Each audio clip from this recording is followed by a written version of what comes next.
Welcome to Byte-Sized Tech. Today, we are diving into Google's biggest event of the year. And let me tell you, this was not just another product launch. No, this was a massive statement about the future. It really feels like a fundamental shift in how Google even thinks about its hardware, and we're going to break down exactly what that means for you.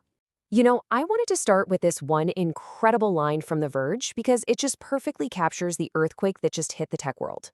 This isn't just about some new camera feature, not at all. This is about Google fundamentally changing the very definition of its products. And the one thread connecting absolutely everything? You guessed it, artificial intelligence.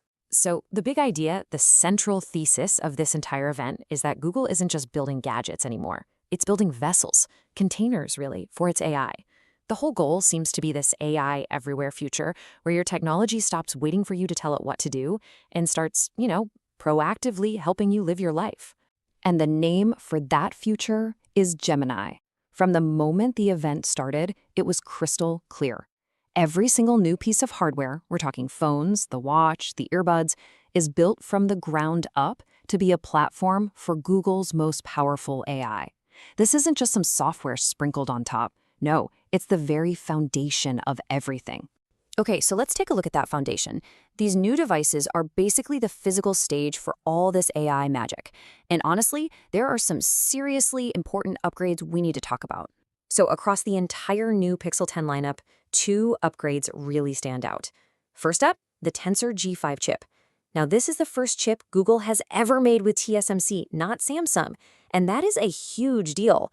It promises a massive 60% performance boost for on-device AI.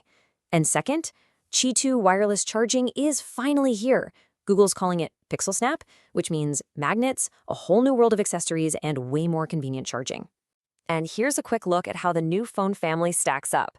The biggest news is for the base Pixel 10. For the very first time, it's getting a telephoto lens, which is awesome. The Pro models, of course, get more RAM and better camera sensors, but look closely at the Qi 2 speed difference. Only the big Pro XL gets that super fast 25-watt wireless charging. But honestly, the biggest hardware story might just be the new Pixel 10 Pro Fold. And beyond all the expected upgrades inside, its real innovation, the thing that is a total game changer, comes down to one single number. That's it, IP68.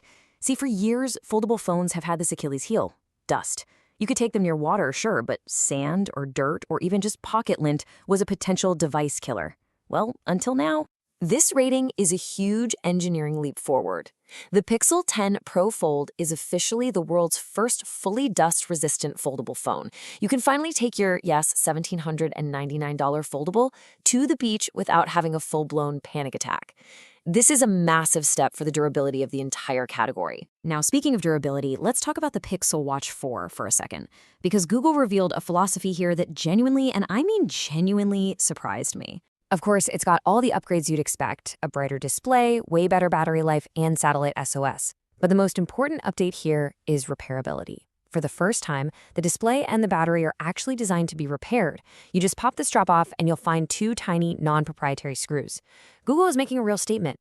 This watch is built to last, which is a huge shift for a category that's pretty notorious for being disposable. And that same philosophy of smarter and more durable is now extending to the updated Pixel Buds as well. For just $129, the Pixel Buds 2a are getting features that used to be only for the premium models.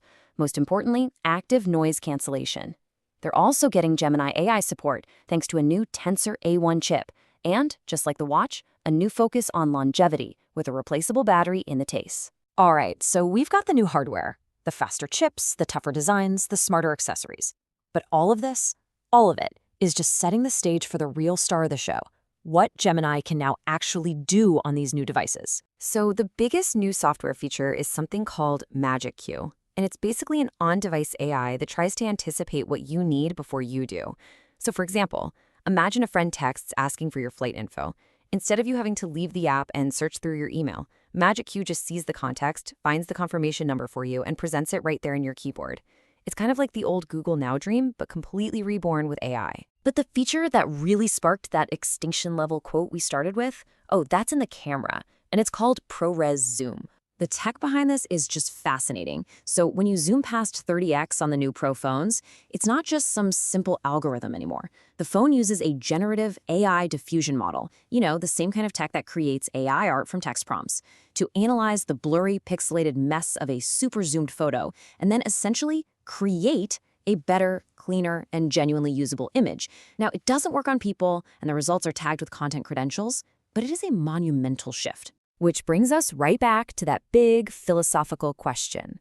I mean, if the camera on your phone is using generative AI to create details that weren't technically there in the first place, are you still taking a photo, or are you co-creating an image with an AI?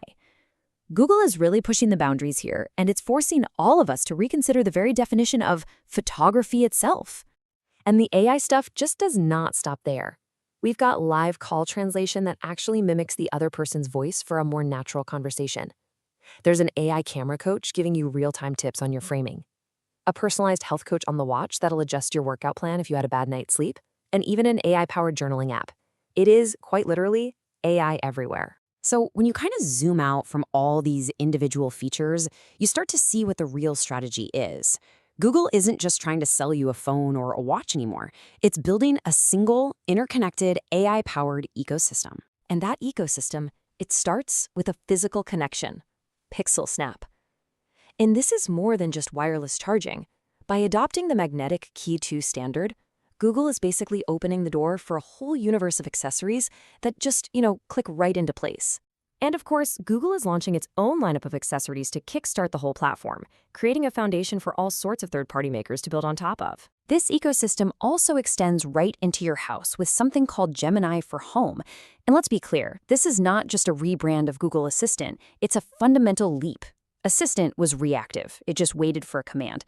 Gemini is designed to be conversational and proactive. It understands nuance, like turning off the lights everywhere except your bedroom, and it can handle complex reasoning, like planning a meal based on what's in your fridge. Okay, so we've seen the new hardware, we've seen the mind-bending AI tricks, and we've seen the connected ecosystem. So what's the one big idea you should really walk away with from all this? This is it, right here. For years, our devices have been powerful, but they've been pretty passive tools. We had to tell them exactly what to do. Now, Google is betting its entire hardware division on a totally new idea, a world where your devices work together, powered by an AI that understands your context and actively tries to help you, sometimes before you even ask. This really brings us to a crossroads. This isn't just about cool new tech anymore, it's a whole vision of a future where AI is completely woven into the fabric of our daily lives. And the question is no longer if this future is coming, but really, how are we all going to choose to live in it? If you enjoyed the episode, please like, comment, share, and subscribe.